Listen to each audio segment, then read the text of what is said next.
ஈரோடு கிழக்கு தொகுதி இடைத்தேர்தல் மற்றும் டெல்லி சட்டமன்ற தேர்தல் வாக்கு எண்ணிக்கை குறித்து பொதுமக்களின் கருத்துக்களை தற்பொழுது கேட்கலாம்.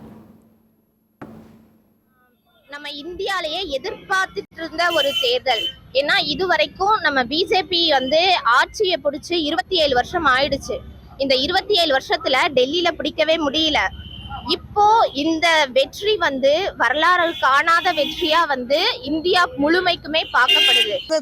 டெல்லியை பொறுத்த வரைக்கும் அங்கே ஆம் ஆத்மி கட்சியோட அரவிந்த் கெஜ்ரிவால் அரெஸ்ட்டு அந்த மாதிரி நிறையா காரணங்களால் அவரெல்லாம் செயல்பட முடியாத ஒரு சூழலில் இப்போ பிஜேபியோட வெற்றி வாய்ப்பு அதிகமாகிட்டு இருக்கு. அவ்வளோதான்.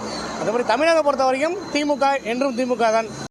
ஆளுங்கட்சிங்கிறது மட்டும் இல்லாமல் இந்த 1000 ரூபா பணங்கிறது அவங்கள இந்த கட்சி இருக்கிறதுக்கு காரணமே இந்த 1000 ரூபா பணம் தான். இந்த வெற்றிக்கு காரணம் 1000 ரூபா பணம் தான்.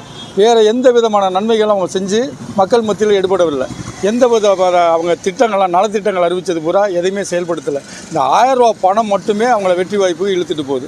பிஜேபி என்பது மத்தியில் வர்றதுக்கு காரணம் கெஜ்ரிவால் மேலே ஒரு குற்றச்சாட்டை பண்ணி மக்கள் அவரோட டேமேஜ் பண்ணி இப்போ பிஜேபி வர்றதுக்கான வழியை வகுத்துட்டாங்க. அவங்க திட்டமிட்டு அதை வகுத்துக்கிறாங்க. மக்களுக்காக வெற்றி பெற்றதான் இந்த பிஜேபி. இனி வருங்காலம் இந்தியா வல்லரசு நாடா இருக்கும். இனி மக்களுக்கு எல்லா முறையிலும் எல்லா உதவிகளும் நலத்திட்டங்களும் கிடைக்கும். இதை நாங்கள் வரவேற்கிறோம். இது மாதிரி ஒரு பிரதமரை இதுக்கு முன்ன யாரும் பார்த்ததில்லை. இந்த மாதிரி பிரதமரை இன்னும் 10 ஆண்டு ஆள்றது தான் எங்களோட ஆசை. இந்தியாவில் எந்த ஒரு தீவிரவாத அமைப்பும் அந்த அளவுக்கு செயல்பட முடியல. மக்கள் அமைதியாகவும் சுதந்திரமாகவும் வாழ்றாங்க.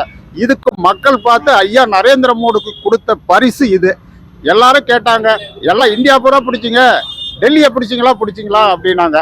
ஐயா அதை செஞ்சு காட்டிட்டாரு.